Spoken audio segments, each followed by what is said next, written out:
qui était en discussion dans le cadre de la programmation pluriannuelle d'énergie.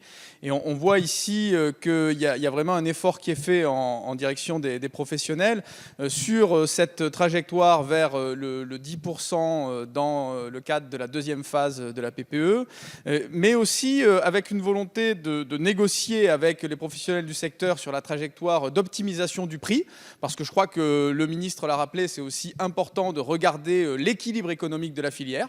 Et voilà, on ne peut pas faire n'importe quoi et c'est important d'avoir une optimisation. Mais ce qui est important aussi, c'est de regarder la trajectoire d'optimisation de ce prix et de regarder comment on peut faire dans la première phase de la PPE, 2018-2023, et puis ensuite 2023-2028. Il y a peut-être là des différentes marches pour atteindre un objectif de réduction de 20 ou 30% du prix. Dire aussi que c'est un sujet d'aménagement du territoire, puisque là, on va pouvoir développer ces méthaniseurs partout en France et aider nos agriculteurs. Et là, je rejoins ce que vient de dire Monsieur Potier, ou à certains moments aussi Monsieur Aubert. Vraiment, c'est un sujet où il faut regarder les externalités positives pour les agriculteurs, mais aussi en termes de décarbonation ou aussi de limitation de nos importations d'énergie fossile. Et pour la France, c'est important. Et puis, c'est une stratégie aussi qu'il faut avoir à taille humaine.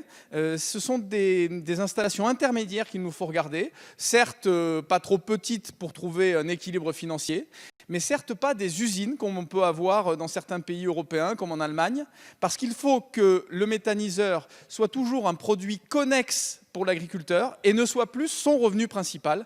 Et ça, c'est un point de vigilance que nous devons avoir et je crois que nos agriculteurs et nos industriels y sont vigilants. Je vous remercie.